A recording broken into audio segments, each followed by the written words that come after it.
ಕಾರ್ತಿ ತನ್ನ ಇಬ್ಬರು ತಂಗಿಯರಿಗೆ ತಾನೇ ಕೈಯಾರೆ ತಿನಿಸುತ್ತಿದ್ದಾಗ ಅವರಿಗೆ ಇವಾಗ ಮದುವೆ ಆಗಿದೆ, ಅವರೇನು ಚಿಕ್ಕ ಮಗುವಲ್ಲ ಅಲ್ವಾ, ತಿಂತಾರೆ ಬಿಡಿ ಅಂದ ಚಿರು.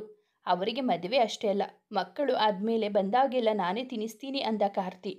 ವಿರಾಟ್ ಚಿರು ಇಬ್ಬರು ಸುಮ್ಮನೆ ಊಟ ಮಾಡಲು ಕೈ ತುತ್ತಿನ ರುಚಿ ನಿಮಗೆ ಗೊತ್ತಿಲ್ಲ, ಅದರಲ್ಲಿ ಅಮ್ಮನ ಮಮತೆ, ಅಪ್ಪನ ಕಾಳಜಿ, ಅಣ್ಣನ ಪ್ರೀತಿ ಎಲ್ಲ ಇದೆ ಅಂದಳು ಇಬ್ಬನಿ. ಹೌದು, ನೀವು ಅಣ್ಣ ತಮ್ಮ ಇಬ್ಬರು ಒಂಟಿಯಾಗಿ ಬೆಳೆದಿದ್ದೀರಾ, ಅದು ಗೊತ್ತಾಗಲ್ಲ. ಇವಾಗ ಹೇಗಿದ್ರೆ ಜೊತೆಗೆ ಇದ್ದೀರಾ ಅಲ್ವಾ, ಇವಾಗಲೂ ನಮ್ಮ ಥರ ಇರಬಹುದು, ಟ್ರೈ ಮಾಡಿ ಅಂದಳು ಇಂಚರ ಬಾಯಿ ತುಂಬ ಅನ್ನ ತುಂಬಿಕೊಂಡು. ಹೌದು ಚಿರು, ವಿರಾಟ್, ನೀವಿಬ್ಬರು ಇನ್ಮೇಲಾದರೂ ಒಟ್ಟಾಗಿರೋಕೆ ನೋಡಿ. ಇಷ್ಟು ದಿನ ಬೇರೆ ಬೇರೆ ಇದ್ದು ಈ ಬಂಧಗಳಲ್ಲಿ ಇರುವ ಖುಷಿನ ಕಳೆದುಕೊಂಡಿದ್ದೀರಾ, ಇನ್ಮೇಲಾದರೂ ಅದೆಲ್ಲ ನಿಮಗೆ ಸಿಗಲಿ. ಅಲ್ಲದೆ ನೀವು ಒಟ್ಟಿಗೆ ಚೆನ್ನಾಗಿ ಇದ್ದರೆ ನನ್ನ ತಂಗಿಯರು ಚೆನ್ನಾಗಿರ್ತಾರೆ ಅಂತ ಕಾರ್ತಿ. ಚಿರು ಸ್ವಲ್ಪ ಹೊತ್ತು ಯೋಚಿಸಿದವನೇ, ನನಗೂ ಅದೇ ಆಸೆನೇ, ಇಲ್ಲಿಂದ ಹೋದ್ಮೇಲೆ ಅಮ್ಮನ ಹತ್ರ ಮಾತಾಡ್ತೀನಿ ಅಂದು ಕೈಯಲ್ಲಿ ತುತ್ತು ಹಿಡಿದು ವಿರಾಟ್ ಕಡೆ ನೋಡಲು ವಿರಾಟ್ ಆಶ್ಚರ್ಯದಿಂದ ಅವರನ್ನೆಲ್ಲ ನೋಡುತ್ತಾ ಸಂಕೋಚದಿಂದಲೇ ಬಾಯಿ ತೆಗೆದಾಗ ಅಣ್ಣ ತಮ್ಮ ಇಬ್ಬರ ಪ್ರೀತಿಯ ಮೊದಲ ಕೈ ತುತ್ತಿನ ಸವಿ ಅನುಭವಿಸಿದರು. ವಿರಾಟ್ ಚಿರುಗೆ ತಿನ್ನಿಸಲು ಕಾರ್ತಿ ಯಾಕಷ್ಟು ಈ ಹುಡುಗಿಯರು ಇಷ್ಟಪಡುತ್ತಾರೆ ಅಂದು ಹಿಂದೂ ತಿಳಿದಿತ್ತು ಹುಡುಗರಿಗೆ. ಇಂದು ಆದ ಖುಷಿಗೋ ಸಂತೋಷಕ್ಕೋ ಎರಡು ತುತ್ತು ಜಾಸ್ತಿಯೇ ತಿಂದಿದ್ದರು ಎಲ್ಲ. ಅದರಲ್ಲೂ ವಿರಾಟ್ ಚಿರುಗಂತೂ ಇಷ್ಟು ದಿನ ನಮಗೆ ಯಾರಾದರೂ ಅಣ್ಣನೋ ತಮ್ಮನೋ ಇರಬೇಕೆಂಬ ಆಸೆ ಇಂದು ಪೂರ್ಣವಾಗಿ ಈಡೇರಿತ್ತು. ಊಟ ಮುಗಿಸಿ ಹೊರಗಡೆ ಕುಳಿತಿದ್ದ ಕಾರ್ತಿ ತನ್ನ ಮುದ್ದು ತಂಗಿಯರ ಗಂಡಂದಿರ ಬಳಿ ಅವರ ಬಾಲ್ಯವನ್ನು ತೆರೆದಿಟ್ಟಿದ್ದ. ಇಂಚರ ತರಲೆ, ಇಬ್ಬನಿ ತುಂಟತನ, ಅವರ ಮಾತು ನಡೆ ನುಡಿ ಎಲ್ಲವನ್ನು ಬಿಡಿಸಿ ಬಿಡಿಸಿ ಹೇಳುತ್ತಿದ್ದ. ಅವನ ಮಾತಿಗೆ ಒಮ್ಮೆ ನಗುತ್ತಾ ಒಮ್ಮೆ ಹುಸಿ ಮುನಿಸು ತೋರುತ್ತಾ ಕುಳಿತಿದ್ದ ತಂಗಿಯರನ್ನು ಸರಿಯಾಗಿ ರೇಗಿಸಿದ್ದನು. ಇಬ್ಬನಿ ಚಿರು ಹಾಗೂ ಇಂಚರ ನಡುವಿನ ಅಂತರ ಎಷ್ಟಿದೆ ತಿಳಿಯಬೇಕೆಂದು ಅವಳನ್ನು ಸನ್ನೆ ಮಾಡಿ ಮೇಲೆ ಕರೆದುಕೊಂಡು ಹೋದಳು. ಏನು ಅಂತ ಟೆರೆಸ್ ಮೇಲೆ ಬಂದು ಕೇಳಿದವಳಿಗೆ ಹೇಗಿದೆ ಹೊಸ ಜೀವನ ಅಂತ ನೇರವಾಗಿ ಕೇಳಿದಳು ಇಬ್ಬನಿ. ಎಲ್ಲವನ್ನು ವಿವರವಾಗಿ ಹೇಳಿ ನಾಚಿ ಕುಳಿತಳು ಇಂಚರ. ಆದರೆ ಎಲ್ಲೂ ಚಿರು ಎದೆ ಮೇಲಿನ ಅಕ್ಷರ ಅವನ ಪ್ರೀತಿಯ ಬಗ್ಗೆ ಹೇಳಲಿಲ್ಲ. ಚೆನ್ನಾಗಿದ್ದೀರಾ ಅಲ್ವಾ, ಅಷ್ಟು ಸಾಕು ಅಂದು ಮತ್ತೆ ಬೇರೆ ಮಾತನಾಡಲು ಅವಳನ್ನು ಕೇಳಿದಳು ಇಂಚರ. ಇನ್ನು ಏನಿಲ್ಲ ಕಣೆ ಅಂದವಳ ಮಾತಿಗೆ ವಿರಾಟ್ ಪ್ರೀತಿ ಬಗ್ಗೆ ಗೊತ್ತಿದ್ದರು ಮತ್ತೆ ಕೇಳದೆ ಸಂಧ್ಯೆ ಅವರ ಬಗ್ಗೆ, ಮನೆಯಲ್ಲಿನ ವಾತಾವರಣದ ಬಗ್ಗೆ ಮಾತನಾಡುತ್ತಾ ಕುಳಿತರು. ಹೊರಗಡೆ ಇದ್ದವರ ಬಳಿ ಬಂದ ಸದಾನಂದ್ ಅವರು ಅವರ ಮಾತಿಗೆ ತಾವು ಜೊತೆಯಾಗಿ ಕುಳಿತು ಅವರು ತಾವು ಕಂಡ ಮಕ್ಕಳ ಜೀವನ, ಅವರ ಸ್ವಭಾವ, ಅವರ ಗುಣ ಬಗ್ಗೆ ಹೇಳುತ್ತಾ ಕುಳಿತರು. ತಾವು ಹಳ್ಳಿಯಲ್ಲಿ ಇದ್ದಿದ್ದು, ಇಲ್ಲಿ ಇಬ್ಬನಿ ಅಪ್ಪ ಅಮ್ಮ ಅವಳು ಹುಟ್ಟಿದಾಗ ಮನೆಯಲ್ಲಿ ಇದ್ದ ಸಂಭ್ರಮ, ಅವಳ ಅಪ್ಪ ಅಮ್ಮ ಸಾಯುವಾಗ ಅವಳಿದ್ದ ಪರಿಸ್ಥಿತಿ, ಅವಳ ನೋವು ಅಳು ಎಲ್ಲವನ್ನು ಅಳುತ್ತಾ ಹೇಳಿದಾಗ ಕಾರ್ತಿ ವಿರಾಟ್ ಚಿರು ಕಣ್ಣಂಚು ಒದ್ದೆ ಆಗಿತ್ತು. ಎಲ್ಲರ ಕಣ್ಮುಂದೆ ಇಬ್ಬನಿ ಮುದ್ದು ಮುಖ ಬಂದು ನಿಂತಿತ್ತು. ಅವಳ ಬಗ್ಗೆ ಹೇಳಿದ ಸದಾನಂದ್ ವಿರಾಟ್ ಕೈ ಹಿಡಿದು ಅವಳನ್ನು ಚೆನ್ನಾಗಿ ನೋಡಿಕೊಳ್ಳಪ್ಪ, ಅಪ್ಪ ಅಮ್ಮ ಇಲ್ಲದ ನನ್ನ ಕಂದ ಇವತ್ತಿನವರೆಗೂ ಏನನ್ನು ಕೇಳಿಲ್ಲ, ಅದು ಕೇಳಿರೋದು ಒಂದೇ, ನಿನ್ನ ಪ್ರೀತಿ, ಅದನ್ನು ಕೊಟ್ಟು ಬಿಡು ಅಷ್ಟೇ ಸಾಕು ಅಂದಾಗ ನೀವೇನು ಯೋಚಿಸಬೇಡಿ, ಇಬ್ಬನಿನ ಖುಷಿಯಾಗಿ ಇರೋ ಥರ ನೋಡಿಕೊಳ್ಳುವುದು ನನ್ನ ಜವಾಬ್ದಾರಿ ಅಂದವ. ಅವರು ಯಾವಾಗಲೂ ಸಂತೋಷವಾಗಿರಲಿ ದೇವರೇ ಅಂತ ಮನಸ್ಸಲ್ಲಿ ಪ್ರಾರ್ಥನೆ ಸಲ್ಲಿಸಿದ ಚಿರು. ಅವಳಿಗೆ ನಾನು ಗೊತ್ತಿಲ್ಲದೆ ತುಂಬ ನೋವು ಕೊಟ್ಟಿದ್ದೀನಿ, ಆದರೆ ನನಗೆ ಎಲ್ಲರಿಗಿಂತ ಅವಳ ಮೇಲೆ ಪ್ರೀತಿ ಜಾಸ್ತಿ. ನನ್ನ ಪುಟ್ಟಮ್ಮನ ಚೆನ್ನಾಗಿ ನೋಡ್ಕೊಳ್ಳಿ ವಿರಾಟ್, ಅವಳು ಖುಷಿಯಾಗಿದ್ದರೆ ನನಗೆ ಅದೇ ಸಮಾಧಾನ ಅಂದಾಗ ಅನ್ನುವಂತೆ ತಲೆ ಆಡಿಸಿದ್ದ. ರೂಮ್ನಲ್ಲಿ ಹಾಸಿಗೆ ಮೇಲೆ ಬಟ್ಟೆ ಬದಲಿಸಿ ಒದ್ದುಕೊಳ್ಳಲು ವಾರ್ಡ್ರೋಬ್ನಲ್ಲಿದ್ದ ಬ್ಲಾಕೆಟ್ ತೆಗೆದುಕೊಂಡವಳ ಕಾಲ ಬಳಿ ಒಂದು ಚಿಕ್ಕ ಬ್ಯಾಗ್ ಬೀಳಲು ಅದನ್ನು ತೆಗೆದುಕೊಂಡವಳ ಕೈಗೆ ಸಿಕ್ಕಿದ್ದು ವಿರಾಟ್ನ ಜಾಕೆಟ್. ಅದು ಕಾಲೇಜಿನಲ್ಲಿ ಅವಳಿಗೆ ರೂಮ್ನಲ್ಲಿ ಸಿಕ್ಕಿದ್ದ ಜಾಕೆಟ್ ಅದು. ಅವರಿಗೆ ಅಲ್ಲಿದ್ದ ಹುಡುಗಿ ನಾನೇ ಅಂತ ಗೊತ್ತಿಲ್ಲ ಅಲ್ವಾ, ಗೊತ್ತಾದರೆ ಏನು ಅನ್ಕೊಬೋದು, ನನ್ನ ಬಗ್ಗೆ ಕೆಟ್ಟದಾಗಿ ತಿಳ್ಕೊಂಡ್ರೆ ಏನು ಅನ್ಕೊಬೋದು, ನನ್ನ ಬಗ್ಗೆ ಕೆಟ್ಟದಾಗಿ ತಿಳ್ಕೊಂಡ್ರೆ ಅವರ ಹತ್ರ ಅದು ನಾನೇ ಅಂತ ಹೇಳಲ್ಲ, ಬೇಡ ಬೇಡ, ಅವರು ನನ್ನ ಬಗ್ಗೆ ತಪ್ಪಾಗಿ ತಿಳ್ಕೊಂಡು ಆಮೇಲೆ ನನ್ನ ದೂರ ಮಾಡಿದರೆ ಅಯ್ಯೋ ಕೃಷ್ಣ, ಏನು ಮಾಡಲಿ, ಹೇಳದೆ ಮುಚ್ಚಿಟ್ಟರೆ ಅವರಿಗೆ ಮೋಸ ಮಾಡಿದಂತೆ ಆಗಲ್ವಾ ಅಂತ ಅದನ್ನು ಮೊದಲಿನ ಜಾಗಕ್ಕೆ ತೆಗೆದಿಟ್ಟು ಹೇಳೋದಾ ಬೇಡವಾ ಅಂತ ಯೋಚಿಸುತ್ತಾ ಕುಳಿತಿದ್ದಳು ಇಬ್ಬನಿ. ರೂಮಿಗೆ ಬಂದು ಅವಳೆದುರು ನಿಂತ ವಿರಾಟ್ ಅವಳ ಯೋಚನೆ ಬದಿಗೆ ಸರಿಸಿ ನಗುತ್ತಾ, ಮುಗೀತಾ ನಮ್ಮ ಅಣ್ಣನ ಜೊತೆ ಮಾತಾಡಿ ಅಂತ ಹೇಳುತ್ತಾ ಮೇಲಿದ್ದವಳನ್ನು ಬಿಗಿದಪ್ಪಿಕೊಂಡಿದ್ದ. ಅವನಿಗೆ ತನ್ನವಳು ಅದೆಷ್ಟು ನೋವು ಪಟ್ಟಿದ್ದಾಳೆ ಅಂದುಕೊಂಡೆ ಮನಸ್ಸಿಗೆ ತುಂಬ ಸಂಕಟವಾಗುತ್ತಿತ್ತು. ಅವನಿಂದ ಸ್ವಲ್ಪ ಸರಿದು ಯಾಕೆ ಏನಾಯಿತು ಅಂದಳು. ಅವನ ಅಪ್ಪುಗೆಯಲ್ಲಿನ ಪ್ರೀತಿ ಅರಿತು. ಏನಿಲ್ಲ ಅಂದವನೇ ಮತ್ತೆ ಅಪ್ಪಿಕೊಂಡಿದ್ದ. ಅವಳು ಸ್ವಲ್ಪ ಹೊತ್ತು ಸುಮ್ಮನಿದ್ದು ನಿಮಗೆ ಕುಡಿಯೋಕೆ ಹಾಲು ತರ್ತೀನಿ ಅಂದು ಹೊರಟವಳ ಕೈ ಹಿಡಿದು ಅವಳನ್ನು ತನ್ನ ಎದುರು ನಿಲ್ಲಿಸಿಕೊಂಡವನೇ, ನಿಂಗೆ ನಿನ್ನ ಅಪ್ಪ ಅಮ್ಮನ ಮರೆಸುವಷ್ಟು ಪ್ರೀತಿ ಕೊಡ್ತೀನೋ ಇಲ್ವೋ ಗೊತ್ತಿಲ್ಲ, ಆದರೆ ನನ್ನ ಕೊನೆ ಉಸಿರು ಇರೋವರೆಗೂ ನಾನು ನಿನ್ನ ಪ್ರೀತಿ ಮಾಡ್ತಾನೆ ಇರ್ತೀನಿ, ಲವ್ ಯು ಇಬ್ಬನಿ ಅಂದು ಅವಳ ಹಣೆಗೆ ಮುತ್ತಿಟ್ಟಿದ್ದ. ಏನಾಯಿತು ನಿಮಗೆ, ಇವಾಗ ಯಾಕೆ ಈ ಥರ ಹೇಳ್ತಿದ್ದೀರಾ? ಅದೆಲ್ಲ ಏನಿಲ್ಲ, ಕೇಳಬೇಡ ಅಷ್ಟೆ. ಸಾಹೇಬ್ರು ರೊಮ್ಯಾಂಟಿಕ್ ಮೂಡ್ಗೆ ಹೋಗಿದ್ದೀರಾ ಅನಿಸುತ್ತೆ, ನಸು ನಕ್ಕು ಕೇಳಿತು ಹುಡುಗಿ. ಲೇ ನಿಮ್ಮಜ್ಜಿ, ನಾನು ಫೀಲ್ ಮಾಡಿಕೊಂಡು ಪ್ರೀತಿಯಿಂದ ಹೇಳ್ಕೊಂಡ್ರೆ ರೊಮ್ಯಾಂಟಿಕ್ ಅಂತೆ ಅನ್ನುತ್ತಾ ಅವಳ ನಡುವಿನ ಮೇಲೆ ತನ್ನ ಹಿಡಿತವನ್ನು ಬಲವಾಗಿಸಿದ್ದ. ಅವಳನ್ನು ಮುದ್ದಿಸುವ ಹೊತ್ತಿಗೆ ಇಬ್ಬನಿ ಅಂತ ಬಾಗಿಲು ಬಡಿದಿದ್ದಳು ಇಂಚರ. ತಲೆಗೆ ಕೈಯಿಂದ ಹೊಡೆದುಕೊಂಡವನೇ, ಹೋಗಮ್ಮ ತಾಯಿ, ಅದೇನು ಕೇಳು ಅಂತ ಹುಸಿ ಕೋಪ ತೋರಿ ಅವಳನ್ನು ಕಳಿಸಿದ್ದ. ಅವಳು ನಸುನಗುತ್ತಾ ಬಾಗಿಲು ತೆಗೆಯುತ್ತಾ ಹೇಳು ಅನ್ನಲು, ಬಾ ಅಣ್ಣ ನಾನು ನೀನು ಲೂಡೋ ಆಡೋಣ ಅಂದಾಗ, ಇವಾಗಲ ಅಂದ ವಿರಾಟ್. ಇವಾಗಲೇ ಯಾಕೆ ಬಾವಾಜಿ, ನಮ್ಮ ಅಕ್ಕನ ಕಳಿಸೋಕೆ ಅಳ್ತಾ ಇದ್ದೀರಾ ನಕ್ಕು ಕೇಳಿದಳು ಇಂಚರ. ನಾನು ಅಳ್ತಾ ಇದ್ದೀನಾ? ಹೋಗ್ರೇಲೆ, ನಿಮ್ಮ ಅಕ್ಕ ಇದ್ದರೂ ಇಲ್ಲ ಅಂದ್ರೂ ಏನು ಬದಲಾವಣೆ ಇಲ್ಲ, ಕರ್ಕೊಂಡು ಹೋಗು ಅಂದಾಗ ಇಬ್ಬರು ನಗುತ್ತಾ ಹೊರಗೆ ಹೋದರು. ಚಿರು, ಕಾರ್ತಿ, ವಿರಾಟ್, ಇಂಚರ 4 ಜನ ಟೆರೆಸ್ಸಲ್ಲಿ ಕುಳಿತು ಲೂಡೋ ಆಡುವಾಗ ಅವರ ಪಕ್ಕ ನೋಡುತ್ತಾ ಕುಳಿತರು ಇಬ್ಬನಿ, ಕೀರ್ತಿ. ಇಂಚರ, ಕೀರ್ತಿ ಒಂದಾಗಿ ಚಿರು ವಿರಾಟ್ನ ಸೋಲಿಸಲು, ಅಣ್ಣ ನೀವು ಅವಳತ್ರ ಸೋಲ್ಬೇಡ, ಮತ್ತೊಂದು ಸಲ ಹಾಡು ಅಂದಳು ಕೀರ್ತಿ ಚಿರುಗೆ. ಹೋಗ್ಲಿ ಬಿಡಮ್ಮ, ಏನೋ ಪಾಪ ಅಂತ ಬಿಟ್ಟು ಕೊಟ್ಟಿದ್ದೀನಿ ಅಂದ ಚಿರು. ಆಹಾ ಹಸಿಮಳ್ಳ, ನನ್ನತ್ರ ಗೆಲ್ಲೋಕೆ ಆಗಲಿಲ್ಲ ಅಂತ ಹೇಳು. ಇಂಚರ, ಹಾಗೆಲ್ಲ ಮಾತಾಡಬಾರ್ದು. ಮತ್ತೆ ನೋಡು ಇಬ್ಬನಿ, ಗೆಲ್ಲೋಕೆ ಆಗಲಿಲ್ಲ, ಸೋತಿರೋದು ಒಪ್ಪಿಕೊಳ್ಳೋದು ಬಿಟ್ಟು. ಹೇಯ್, ನಮ್ಮ ಅಣ್ಣಂದಿರೇನೋ ಪಾಪ ಅಂತ ನಿಂಗೆ ಬಿಟ್ಟು ಕೊಟ್ಟರೆ ಜಾಸ್ತಿ ಮಾತಾಡ್ತೀಯಾ? ಹಲೋ, ಬಾಯಿ ಮುಚ್ಚು ಸಾಕು. ಏನೋ ನಿಮ್ಮ ಅಣ್ಣ ಜೇಮ್ಸ್ ಬಾಂಡ್ ಅನ್ನೋ ಥರ ಬಿಲ್ಡಪ್ ಕೊಡಬೇಡ. ನಮ್ಮ ಇಬ್ಬರು ಅಣ್ಣಂದಿರು ಜೇಮ್ಸ್ ಬಾಂಡ್ ಥರಾನೇ, ನಿಮ್ಮ ಅಣ್ಣನ ಥರ ಅಲ್ಲ. ಕೀರ್ತಿ ವಿರಾಟ್ನನ್ನು ಅಣ್ಣ ಅಂದಿದ್ದು ಕೇಳಿ ವಿರಾಟ್ ಅವಳನ್ನೇ ನೋಡುತ್ತಿದ್ದ. ಹಲೋ, ನಮ್ಮಣ್ಣ ಯಾವ ಹೀರೋಗೂ ಕಡಿಮೆ ಇಲ್ಲ, ಅದನ್ನು ತಿಳ್ಕೊ. ನಿಂಗೆ ಇಬ್ಬರು ಅಣ್ಣ ಇದ್ದರೆ ನಮ್ಮ ಅಣ್ಣನಿಗೆ ನಾವಿಬ್ಬರು ತಂಗಿಯರು ಅಂದ ಇಬ್ಬನಿ. ಕಾರ್ತಿ ಭುಜ ಬಳಸಿದಳು. ಯಾ ಇಬ್ಬನಿ, ನಮ್ಮಣ್ಣ ಬೇಕಿದ್ದರೆ ನೀನು ಇಲ್ಲದೆ ಇರುತ್ತಾನೆ, ಆದರೆ ನಿಮ್ಮಣ್ಣಂದಿರು ನಾವಿಲ್ಲದೆ ಇರ್ತಾರ ಕೇಳು ಅಂದಳು ಇಂಚರ. ಕಾರ್ತಿ ಅವಳ ಮುಖ ನೋಡಿದ. ಇರದೇನು ಇರ್ತಾರೆ ಅಲ್ವಾ ಅಂದ ಕೀರ್ತಿ ಮಾತಿಗೆ ಚಿರು ವಿರಾಟ್ ಮುಖ ನೋಡಿಕೊಂಡು, ಓ ಇರ್ತೀವಿ ಅಂದ ಚಿರು. ಕೀರ್ತಿ ವಿರಾಟ್ ಕಡೆ ನೋಡಲು, ಹಾಂ ಇರ್ತೀವಿ ಅಂತ ಅಂದವನ ಮುಖವೇ ಹೇಳುತ್ತಿತ್ತು ಅದನ್ನು ಹೇಳಲು ಅವನೆಷ್ಟು ತ್ರಾಸ ಪಡುತ್ತಿದ್ದಾನೆ ಅಂತ. ನೋಡೋಣ ಹಾಗಾದರೆ ಚಾಲೆಂಜ್ ಅಂದಳು ಇಂಚರ. ಕೀರ್ತಿ ಮಾತನಾಡುವ ಮುಂಚೆಯೇ, ಅದೆಲ್ಲ ಏನು ಬೇಡ, ಸುಮ್ಮನೆ ಯಾಕೆ ಚಾಲೆಂಜ್ ಅಂತ ಮಾಡಿ ಸೋಲ್ತೀರಾ? ನಾವು ದೊಡ್ಡ ಮನಸ್ಸಿನವರು, ಪಾಪ ಅಂತ ಅಂದ್ಕೊಂಡು ನಿಮ್ಮ ಜೊತೆಗೆ ಇರ್ತೀವಿ ಬಿಡು ಅಲ್ವಾ ಬ್ರೋ ಅಂದ ವಿರಾಟ್. ಹೌದು ಮತ್ತೆ, ಸುಮ್ಮನೆ ಆಮೇಲೆ ಯಾರಾದರೂ ನಮಗೆ ಏನಾದರೂ ಅಂದರೆ ಯಾಕೆ ಬೇಕೋ ಅದೆಲ್ಲ, ನಾವೇ ಸಿಗಬೇಕು ಅಂತ ಹಠ ಮಾಡಿ ಮದುವೆ ಆಗಿದ್ದೀರಾ, ಹೋಗ್ಲಿ ಪಾಪ ಅಂತ ಜೊತೆಗೆ ಇರ್ತೀವಿ ಬಿಡಿ ಅಂದ ಚಿರು. ಅಣ್ಣ ತಮ್ಮನ ಮಾತಿಗೆ ಎಲ್ಲರೂ ಓ ಅಂತ ಕೂಗಲು, ಅಂತೂ ನಾವಿಲ್ಲದೆ ನಿಮಗೆ ಇರೋಕೆ ಆಗಲ್ಲ ಅಂತ ಒಪ್ಪಿಕೊಂಡ್ರಿ ಅಲ್ವಾ?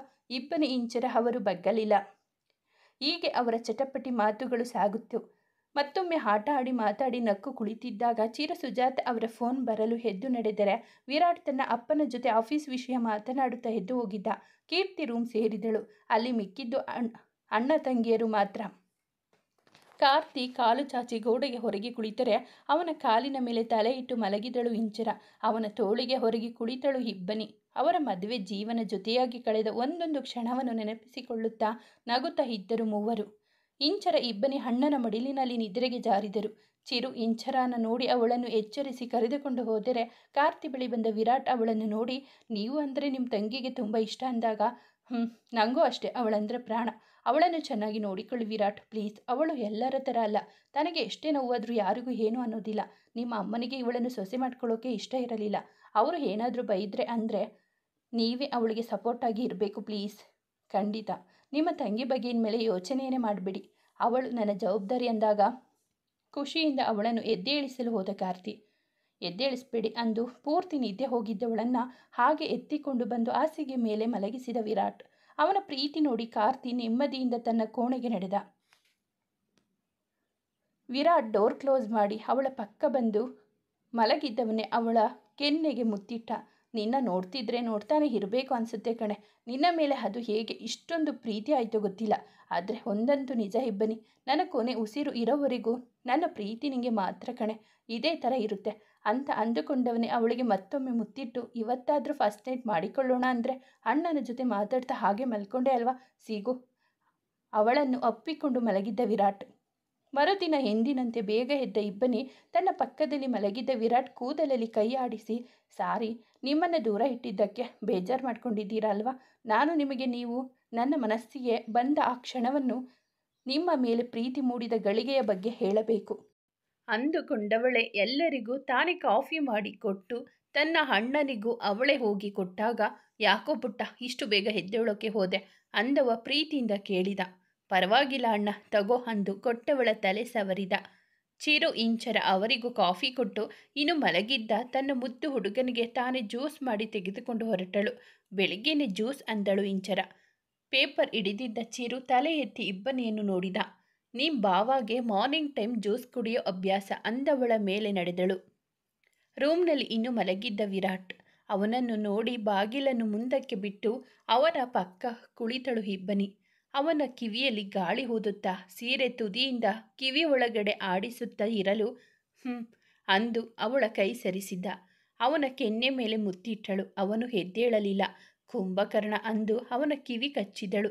ಲೇ ಮುದ್ದು ರಾಕ್ಷಸಿ, ದಿನ ಬೆಳಿಗ್ಗೆ ನನಗೆ ಕಚ್ಚಿನೇ ಎದ್ದೇಳಿಸ್ಬೇಕು ಅಂತ ಡಿಸೈಡ್ ಮಾಡಿದ್ದೀಯಾ? ಮತ್ತೆ ಎದ್ದೇಳಿಸಿದ್ರೆ ಎದ್ದೇಳ್ಬೇಕಪ್ಪ. ಇವಾಗ ಎದ್ದು ನಾನೇನು ಮಾಡಲಿ? ಮತ್ತೆ ಮುಸುಕೊದ್ದು ಮಲಗಿದ್ದ. ವಿರಾಟ್, ಎದ್ದೇಳಿ ಜ್ಯೂಸ್ ಕುಡೀರಿ. ನನಗೆ ಜ್ಯೂಸ್ಗೂ ಮೊದಲು ಏನು ಕೊಡಬೇಕು ಅಂತ ಹೇಳಿದ್ದೆ, ನೆನಪು ಮಾಡ್ಕೊ. ಅಂದು ಅವನ ಪಕ್ಕ ಹುರುಳಿದ ಇಬ್ಬನಿ ಒದಕೆ ಹೊಳೆಗೆ ತಾನು ಸೇರಿಕೊಂಡಿದ್ದಳು.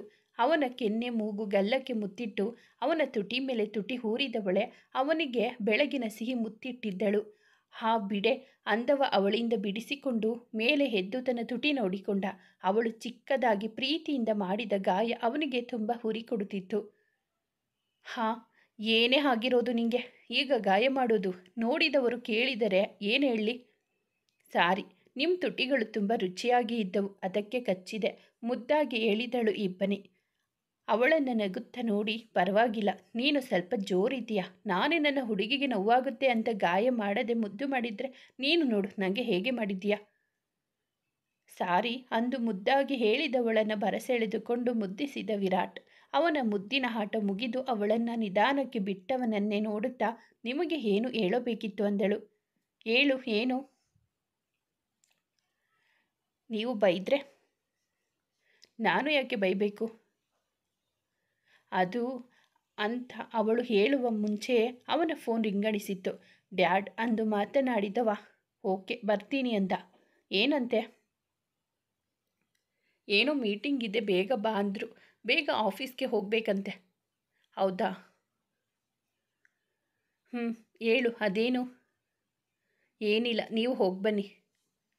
ಏಯ್, ಬಾಯಿ ಮುಚ್ಕೊಂಡು ಹೇಳು, ಕೊಬ್ಬು ತೋರಿಸ್ಬೇಡ. ಬಾಯಿ ಮುಚ್ಕೊಂಡು ಹೇಗೆ ಹೇಳೋದು? ನಕ್ಕು ಕೇಳಿದಾಗ ಹೀಗೆ ಅಂದು ಅವಳ ತುಟಿಗಳನ್ನು ಬಂಧಿಸಿದ್ದ. ಇವಾಗ ಹೋಗಿ ಬನ್ನಿ, ಆಮೇಲೆ ಹೇಳ್ತೀನಿ ಅಂದವಳನ್ನು ಬಿಟ್ಟು ಓಕೆ ಅಂದು ಮೇಲೆದ್ದು ಅವಳು ಕೊಟ್ಟ ಜ್ಯೂಸ್ ಕುಡಿದು ಸ್ನಾನ ಮಾಡಿ ಅಂದಾಗ ಬಾತ್ರೂಮ್ ಸೇರಿದ. ಕೆಳಗೆ ಚಿಕ್ಕಪ್ಪನ ಜೊತೆ ಕುಳಿತವಳನ್ನು ಕೂಗಿ ಕರೆದಿದ್ದ ವಿರಾಟ್. ಇಬ್ಬನಿ ಇಬ್ಬನಿ. ಅವನ ಕೂಗು ಅವಳಿಗೆ ಕೇಳಲಿಲ್ಲ. ಇಬ್ಬನಿ, ವಿರಾಟ್ ಕರೀತಾ ಇದ್ದಾನೆ ನೋಡು, ಇಂಚರ ಮೇಲೆ ನಿಂತು ಹೇಳಿದಳು. ಹಾ ಬಂದೆ ಅಂದು ಅವಳು ಮೇಲೆ ನಡೆದಳು ಇಬ್ಬನಿ. ಏಯ್, ಅವನು ಇವಾಗ ನಿಂಗೆ ಭಾವ ಆಗ್ತಾನೆ, ಸ್ವಲ್ಪ ರೆಸ್ಪೆಕ್ಟ್ ಕೊಟ್ಟು ಮಾತಾಡಿಸು ಅಂದ ಚಿರು. ನಾನು ಅವನಿಗೆ ಹತ್ತಿಗೆ ಆಗಬೇಕು, ಅವನೇನು ನನಗೆ ರೆಸ್ಪೆಕ್ಟ್ ಕೊಡ್ತಾನ? ಆ್ಯಕ್ಚುಲಿ ನಾವು ಮದುವೆ ಆಗೋಕ್ಕೂ ಮುಂಚೆ ಫ್ರೆಂಡ್ ಆಗಿದ್ದೋರು. ನೀವು ಸುಮ್ಮನೆ ಇರಿ ಅಂದು ಅವನ ಬಾಯಿ ಮುಚ್ಚಿಸಿದಳು ಇಂಚರ. ಇಬ್ಬನಿ ಏನು ಅಂದಳು. ಬಾತ್ರೂಮ್ ಒಳಗೆ ನಿಂತು ಟವೆಲ್ ಕೊಡು, ಬಟ್ಟೆ ಕೊಡು, ನಾನು ಏನೂ ತಂದಿಲ್ಲ ಅಂದಾಗ ಅವನ ಟವೆಲ್ ಹಿಡಿದು ತಗೋಳಿ ಅಂದವಳ ಕೈ ಹಿಡಿದು ಎಳೆದಿದ್ದ. ಅವನು ಎಳೆದಾಗ ಅವನೆದೆ ಮೇಲೆ ಬಿದ್ದವಳು. ನಿಮ್ಮದು ಜಾಸ್ತಿ ಆಯಿತು ಬಿಡಿ, ಏನಿದೆಲ್ಲ ಅಂದವಳ ಮಾತಿಗೆ ಬಾತ್ರೂಮ್ ರೊಮ್ಯಾನ್ಸ್ ಅಂದು ಅವಳಿಗೆ ಮುತ್ತಿಡಲು. ತುಂಬ ಪೋಲಿ ನೀವು, ಬೆಡ್ ಕಿಸ್ ಅಂತೆ, ಬಾತ್ರೂಮ್ ರೊಮ್ಯಾನ್ಸ್ ಅಂತೆ, ಏನೇನೋ ಹೇಳ್ತೀರಾ ನೀವು ಅಂದವಳಿಗೆ. ಅವನನ್ನು ನೋಡಲಾಗಲಿಲ್ಲ. ಅವನ ಬೆಳ್ಳನೆಯ ಮೈ ಅವಳಿಗೆ ನಾಚಿಕೆ ತಂದಿತ್ತು. ಅವಳ ಮುಖವ ಮುತ್ತಿಟ್ಟು ಮುದ್ದಾಡುತ್ತಾ ಇದ್ದವನಿಗೆ ಬಿಡಿ ಹೋಗಬೇಕು ಅಂದವಳನ್ನು ಮತ್ತಷ್ಟು ಮುದ್ದಿಸಿ ರಮಿಸಿದ್ದ.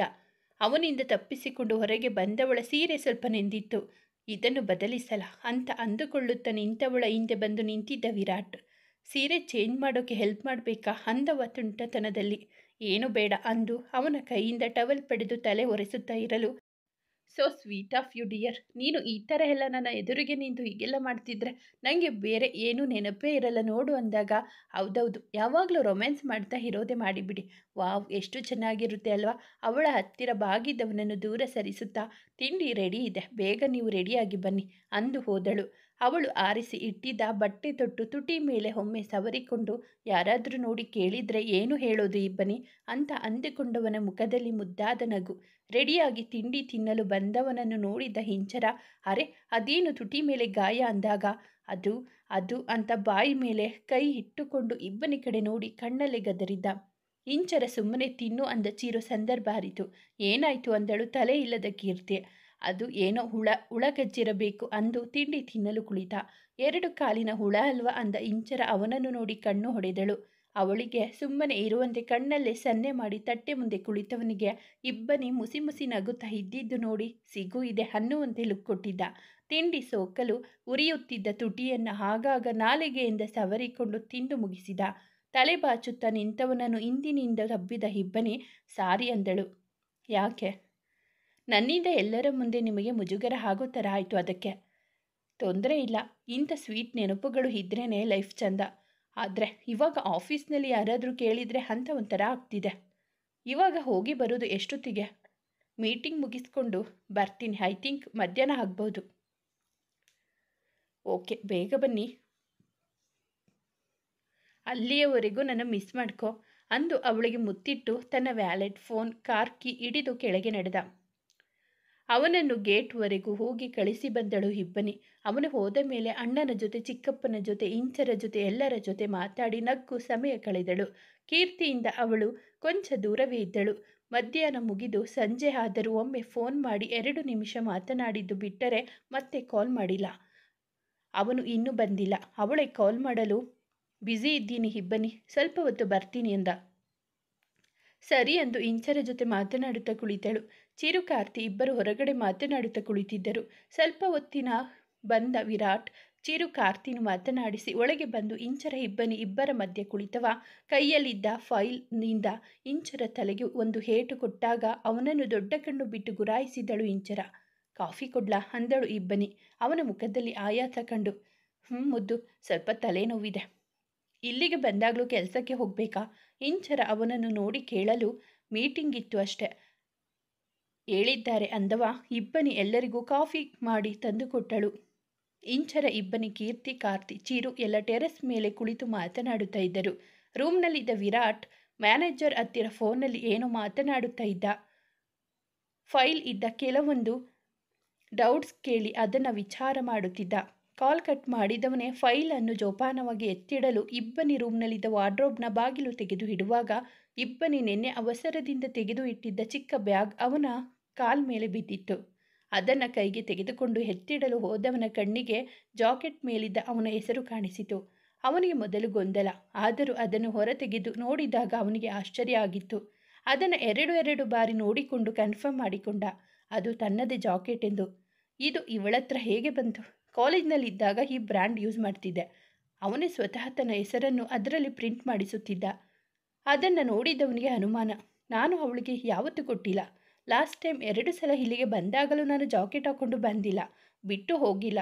ಮತ್ತೆ ಇದೇಗೆ ಇವಳತ್ರ ಬಂತು ಅಂತ ಯೋಚಿಸಿದವನಿಗೆ ಕಾಲೇಜ್ನಲ್ಲಿ ಅವನು ಆ ರೂಮ್ನಲ್ಲಿ ಕಳೆದುಕೊಂಡಿದ್ದು ಇದೇ ಅದು ಅಂತ ತಿಳಿದವನೇ ಶಾಕ್ನಿಂದ ನಿಂತಿದ್ದ ವಿರಾಟ್.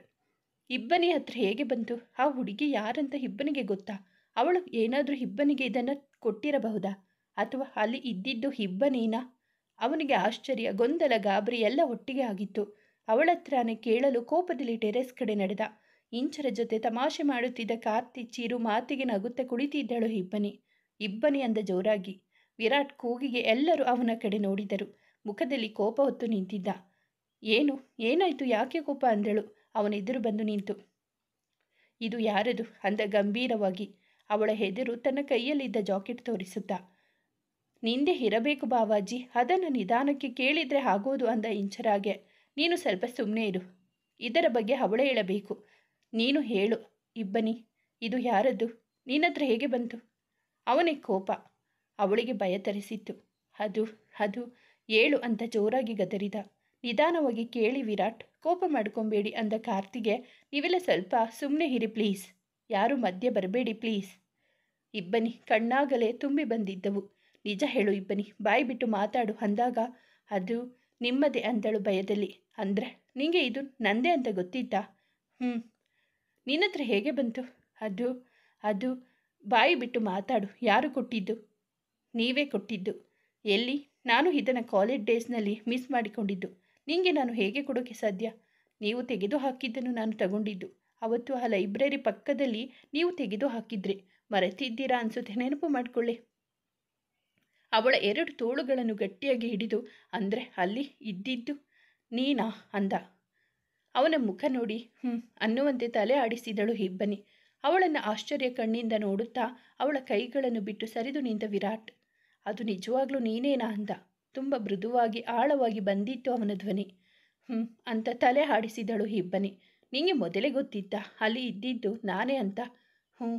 ವಾವ್, ಸೂಪರ್ ಕಣೆ. ನಿಂಗೆ ಗೊತ್ತಿದ್ರು ಇಷ್ಟು ದಿನ ನನಗೆ ಹೇಳಿಲ್ಲ, ನನ್ನ ಹತ್ರ ಅದರ ಬಗ್ಗೆ ಮಾತಾಡಿಲ್ಲ. ಯಾಕೆ ಮುಚ್ಚಿಟ್ಟಿದ್ದು ಅಂದವ ಧ್ವನಿ ಎತ್ತರಿಸಿ. ನಿಮ್ಮ ಹತ್ರ ಹೇಳೋಣ ಅಂದ್ಕೊಂಡೆ, ಆದರೆ ಹೇಳೋಕೆ ಆಗಲಿಲ್ಲ. ಯಾಕೆ? ನಾನು ಮೊದಲು ಹೇಳೋಕೆ ಮದುವೆ ಗಡಿಬಿಡಿಯಲ್ಲಿ ಮರೆತಿದ್ದೆ. ಇವತ್ತು ಬೆಳಿಗ್ಗೆ ಹೇಳೋಣ ಅಂದ್ಕೊಂಡೆ, ಆದರೆ ನಿಮಗೆ ಅರ್ಜೆಂಟ್ ಕೆಲಸ ಬಂದು ಹೋದ್ರಿ. ಅವನು ಅವಳನ್ನು ಕೋಪದಲ್ಲಿ ನೋಡುತ್ತಿದ್ದ. ವಿರಾಟ್, ಪ್ಲೀಸ್ ಕೋಪ ಮಾಡ್ಕೊಬೇಡಿ, ನನ್ನ ಮಾತು ಕೇಳಿ. ಏನು ಕೇಳೋದು? ಅಷ್ಟು ಕತ್ತಲಲ್ಲಿ ನಿಂಗೆ ಅದು ನಾನೇ ಅಂತ ಹೇಗೆ ಗೊತ್ತಾಯಿತು? ನಿಜ ಹೇಳು ಇಬ್ಬನಿ, ಅದು ನೀನೇನಾ? ನನಗೆ ಯಾಕೋ ಅನುಮಾನ ಅಂದವ.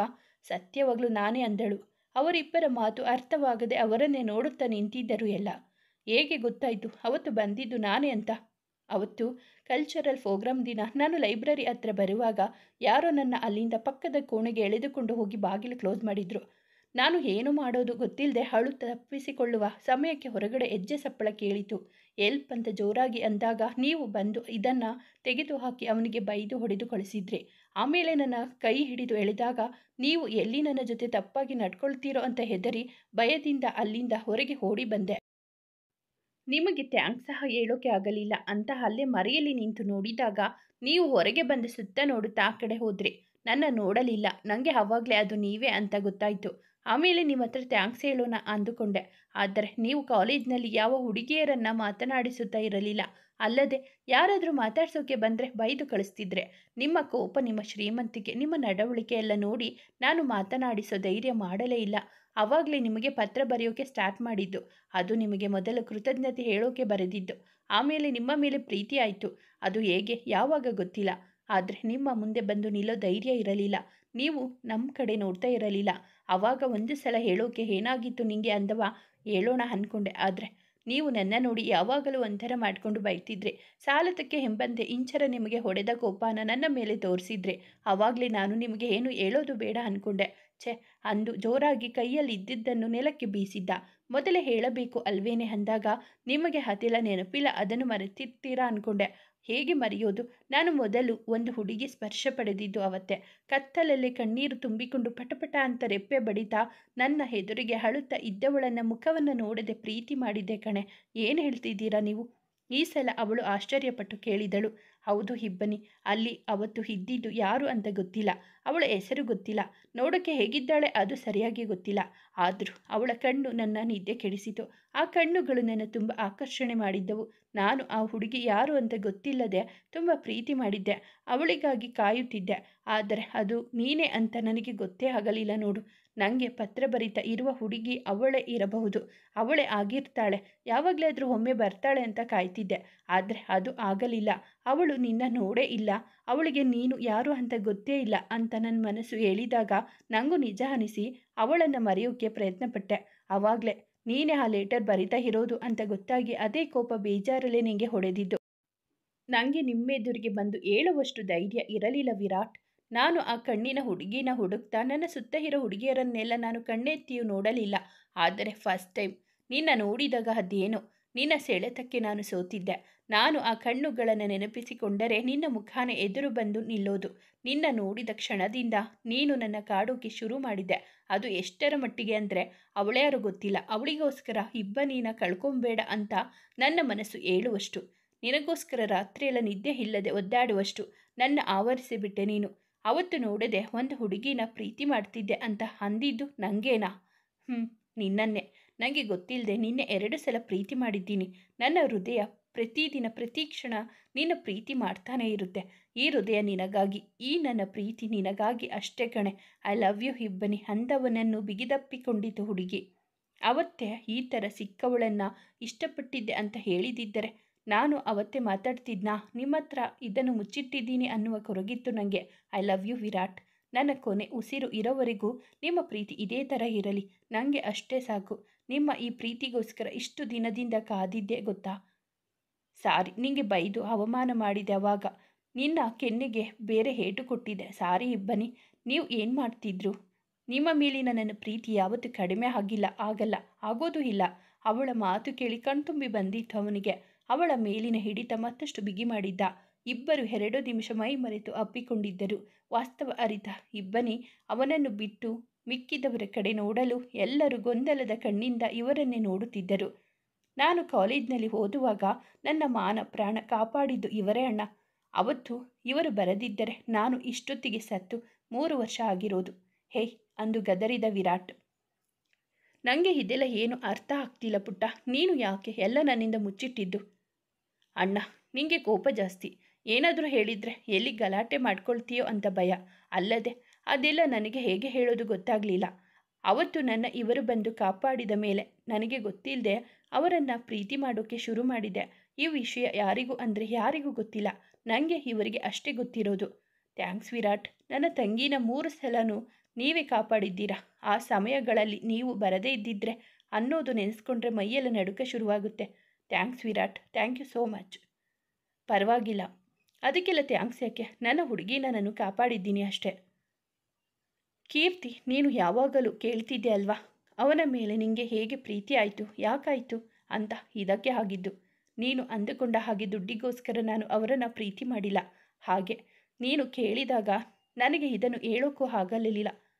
ಸಾರಿ ಇಬ್ಬನಿ. ನನಗೆ ಸತ್ಯ ಗೊತ್ತಿಲ್ಲದೆ ನಿನ್ನ ತುಂಬ ತಪ್ಪಾಗಿ ತಿಳ್ಕೊಂಡು ತುಂಬ ಕೆಟ್ಟದಾಗಿ ಮಾತನಾಡಿದ್ದೆ. ರಿಯಲಿ ಸಾರಿ ಕಣೆ. ಸಾರಿ ವಿರಾಟ್. ನಿಮ್ಮ ಆ್ಯಟಿಟ್ಯೂಡ್ ಮಾತ್ರ ನಾವು ನೋಡಿದ್ದು. ಅದಕ್ಕೆ ನಿಮಗೆ ಯಾವಾಗಲೂ ದುರಂಕಾರಿ ಅಂತ ಬೈತಿದ್ದೆ.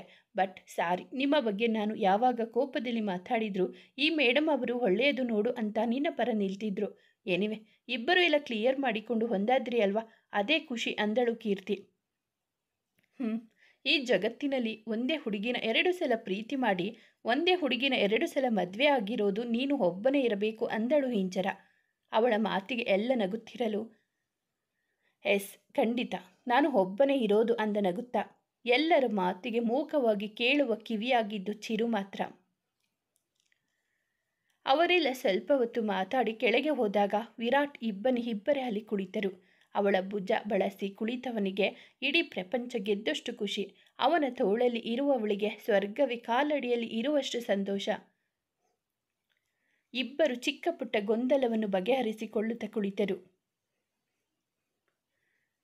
ರಾತ್ರಿ ಊಟ ಮಾಡುವಾಗ ಕಾರ್ತಿ ಇಂಚರ ಕೇಳಿದ ಪ್ರಶ್ನೆಗಳಿಗೆ ಉತ್ತರಿಸುತ್ತಾ ಊಟ ಮುಗಿಸಿದ್ದರು. ಚಿರು ಕಾರ್ತಿ ಜೊತೆ ಮಾತಾಡಿ ರೂಮ್ಗೆ ಬಂದ ವಿರಾಟ್ ಅಲ್ಲಿದ್ದ ತನ್ನವಳನ್ನು ಹಿಂದಿನಿಂದ ಅಪ್ಪಿಕೊಂಡು ಅವಳ ಭುಜದ ಮೇಲೆ ಗಲ್ಲ ಹೂರಿದ್ದ.